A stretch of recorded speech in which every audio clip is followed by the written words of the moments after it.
Hello বন্ধুরা, কেমন আছেন সবাই? আশা করি সবাই অনেক অনেক বেশি ভালো আছেন। তো আমি আজকে আপনাদেরকে ডিজিটাল কিলোমিটারের দাম কত, কোথায় কিনতে পাবেন এবং এটি ব্যবহার করে কিভাবে এসি এম্পিয়ারের মানকে পরিমাপ করবেন সব কিছু বিস্তারিতভাবে দেখিয়ে দেব। তো চলুন ভিডিওটি শুরু করা যাক। তো এটি হলো MT87 মডেলের একটি ডিজিটাল কিলোমিটার। তো এই মিটারটি মূলত এসি এম্পিয়ারের মানকে পরিমাপ করার জন্য ব্যবহার করা হয়। তো পাওয়ার সোর্স হিসাবে এর সাথে দুইটি 1.5 ভোল্টের ব্যাটারি দেওয়া আছে এবং এটি ব্যবহারের সুবিধার্থে একটি ইউজার গাইড মেনু দেওয়া আছে। আর এই মিটারের সাইজ কিন্তু অনেক ছোট, এটি লম্বায় প্রায় 17 মিলিমিটার এবং এই মিটারটি ব্যবহার করে এসি এম্পিয়ারের মানকে পরিমাপ করার পাশাপাশি ভোল্টস এবং রেজিস্টারের মানকেও পরিমাপ করা যায় এবং এগুলো পরিমাপ করার জন্য এর সাথে দুইটি কেবল দেওয়া আছে।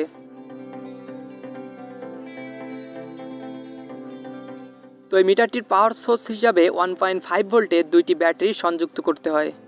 তোর পিছনের সাইডে আমরা ব্যাটারি দুইটিকে সংযুক্ত করে নিব। তো এখানে পজিটিভ নেগেটিভ মার্ক করে দেওয়া আছে, তো অবশ্যই সঠিকভাবে সংযুক্ত করতে হবে।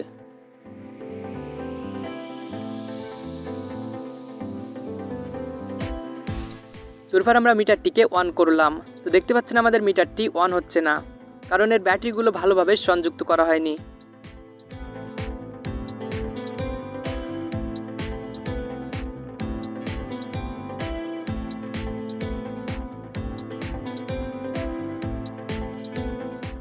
এই মিটারটি ব্যবহার করে আপনারা সর্বোচ্চ 200 কিলো ওহমস পর্যন্ত রেজিস্টারের মানকে পরিমাপ করতে পারবেন। এছাড়া ডায়োড এবং কানেক্টরের মানকেও পরিমাপ করা যায়। এটি ব্যবহার করে আপনারা সর্বোচ্চ 600 ভোল্ট পর্যন্ত ডিসি এবং 450 ভোল্ট পর্যন্ত এসি ভোল্টসের মানকে পরিমাপ করতে পারবেন। এছাড়াও এটি দিয়ে আপনারা সর্বোচ্চ 400 এম্পিয়ার পর্যন্ত এসি লোডের পরিমাণ পরিমাপ করতে পারবেন। এর সাইডে থাকা হোল বাটনে প্রেস করে এর ডিসপ্লের নাম্বারকে সেভ করা যায়। এই মিটারটির প্রধান সুবিধা হলো এতে সংযুক্ত থাকা ক্লাম, যেটি ব্যবহার করে আপনারা যে কোনো এসি কেবল এর লোডের মানকে পরিমাপ করতে পারবেন। তো এই মিটারটি ব্যবহার করে ভোল্টস এবং রেজিস্টারের মানকে পরিমাপের জন্য কেবল দুইটিকে আমরা এর সাথে সংযুক্ত করে নিব। তো কালো কেবলটিকে আমরা কমান্ড এর সাথে সংযুক্ত করব এবং লাল কেবলটিকে ভোল্টস বা ওহমসের সাথে সংযুক্ত করব। তো আমাদের মিটারটি অফ করা আছে, এটিকে আমরা 200 কিলো ওহমসে সিলেক্ট করব। তারপর আমরা একটি 1 কিলো ওহমসের রেজিস্টার নিলাম। তো এটিকে আমরা আমাদের মিটারের মাধ্যমে পরিমাপ করব। তো দেখতে পাচ্ছেন এখানে আমরা পাচ্ছি 1 কিলো ওহমস। তারপর আমরা একটি 100 কিলো ওহমসের রেজিস্টার নিলাম। তো দেখতে পাচ্ছেন এখানে আমরা পাচ্ছি প্রায় 97 কিলো ওহমস।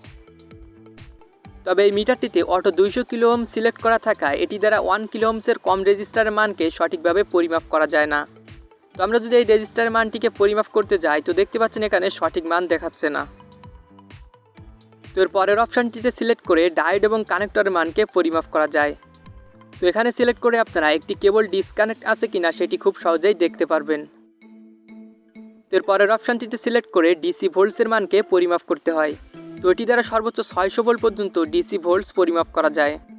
তো ডিসি ভোল্টসের মানকে পরিমাপ করার জন্য আমরা একটি 18650 মডেলের ব্যাটারি নিলাম। তো আমরা যদি এই ব্যাটারিটির ভোল্ট পরিমাপ করি, তো দেখতে পাচ্ছেন এখানে আমরা পাচ্ছি 4 ভোল্ট। তবে এই মিটারটি ব্যবহার করে পয়েন্টস এর পরের ভোল্টগুলোকে পরিমাপ করা যায় না। তো অন্যান্য মিটারগুলোতে যেমন কম বা বেশি ভোল্ট সিলেক্ট করে আপনার প্রয়োজন মতো যে কোনো ভোল্টস পরিমাপ করতে পারেন, কিন্তু এই মিটারটিতে অটোমেটিক্যালি 600 ভোল্ট সিলেক্ট থাকায় সেই সুবিধাটি পাওয়া যায় না। তবে এই মিটারের ইনপুট পজিটিভকে ব্যাটারির নেগেটিভের সাথে এবং নেগেটিভকে পজিটিভের সাথে সংযুক্ত করলেও মিটার সেটি অটোমেটিক্যালি পজিটিভ করে নিতে পারে। এরপর আমরা একটি 12 ভোল্টের ব্যাটারি ভোল্টসকে পরিমাপ করব। তো দেখতে পাচ্ছেন এখানে আমরা পাচ্ছি 12 ভোল্টস। তো আমরা যদি এখন এর পজিটিভকে নেগেটিভের সাথে এবং নেগেটিভকে পজিটিভের সাথে সংযুক্ত করি, তো দেখতে পাচ্ছেন আমরা সেম ভোল্ট পাচ্ছি। এর পরের অপশানটিতে সিলেক্ট করে এসি ভোল্টস এর মানকে পরিমাপ করতে হয়। তো এটি দ্বারা সর্বোচ্চ 450 ভোল্ট পর্যন্ত এসি ভোল্টসের মান পরিমাপ করা যায়। তো আমরা যদি আমাদের বাসার বিদ্যুতের ভোল্টসকে পরিমাপ করি, তো দেখতে পাচ্ছেন এখানে আমরা পাচ্ছি 238 ভোল্ট। তবে এটি পরিমাপের সময় অবশ্য সতর্কতার সাথে কাজ করবেন, তা না হলে যে কোনো মুহূর্তে বড় ধরনের শক লাগতে পারে। তো এর পরের অপশানগুলোতে সিলেক্ট করে এসি লোড বা এম্পিয়ারের মানকে পরিমাপ করতে হয়। তো আপনার প্রয়োজন মতো 400, 200 বা 20 এম্পিয়ারে সিলেক্ট করে পরিমাপ করতে পারবেন। তো এখানে আমরা 20 এম্পিয়ারে সিলেক্ট করলাম। তো এটি দ্বারা এসি এম্পিয়ারের মানকে পরিমাপ করার সময় এই কেবলগুলোকে প্রয়োজন হয় না, তো আপনি চাইলে এগুলোকে খুলে রাখতে পারেন। তো এই মিটারের ক্ল্যাম্প এর মধ্যে এসি যে কোনো কেবলকে সংযুক্ত করে খুব সহজেই তার লোডের মানকে পরিমাপ করা যায়। তবে এর মধ্যে একসাথে অবশ্যই পজিটিভ বা নেগেটিভ একটি কেবলকে সংযুক্ত করতে হবে, দুইটি একসাথে দিলে তার মানকে পরিমাপ করা যায় না। তো লোডের মানকে পরিমাপ করার জন্য আমরা 40 ওয়াটের একটি বাল্ব নিলাম, তো এটিকে আমরা বিদ্যুতের সাথে সংযুক্ত করলাম।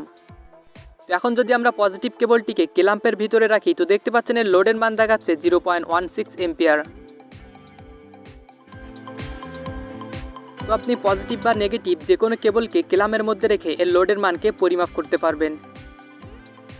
তবে দুইটি কেবলকে একসাথে দিলে এর মানকে পরিমাপ করা যায় না। তো যে কেবলগুলো দুইটি তার একসাথে থাকে সেগুলোকে এভাবে পরিমাপ করা যায় না, তবে অবশ্যই একটি কেবল সংযুক্ত করলে এর লোডের মানকে পরিমাপ করা যাবে। তো এই মিটারটি ব্যবহার করে আপনারা অন্য কোনো মিটারের মতো তার সংযুক্ত করা ছাড়াই খুব সহজেই এসি লোডের মানকে পরিমাপ করতে পারবেন। আর এই মিটারটি দিয়ে কোনো কিছু পরিমাপ করার সময় এর পাশে থাকা হোল বাটনে প্রেস করলে সেই নাম্বারটি ডিসপ্লেতে সেভ হয়ে যাবে এবং পুনরায় প্রেস করলে নাম্বারটি ডিলিট হয়ে যাবে। তো যারা মূলত এসি ভোল্টস এবং এম্পিয়ারের মানকে পরিমাপ করার জন্য একটি মিটার নিতে চাচ্ছেন, তারা চাইলে একটি ডিজিটাল ক্ল্যাম্প মিটার নিয়ে নিতে পারেন। তো এটি ব্যবহার করে আপনারা খুব সহজে যে কোনো কেবলের লোডের মানকে পরিমাপ করতে পারবেন। তো এই মিটারটিকে আমি নিয়েছিলাম দারাজ থেকে, যার বাই লিঙ্ক ডিসক্রিপশন বক্সে দেওয়া আছে। তো বন্ধুরা, ভিডিওটি ভালো লাগলে অবশ্যই একটি লাইক করবেন, আর মাল্টিমিটার সম্পর্কে নতুন নতুন ভিডিও পেতে চাইলে চ্যানেলটি সাবস্ক্রাইব করে পাশে থাকা বেল আইকন অল প্রেস করে দিবেন। তো ভিউয়ার্স, সকলে ভালো থাকবেন, সুস্থ থাকবেন এবং সাথেই থাকবেন।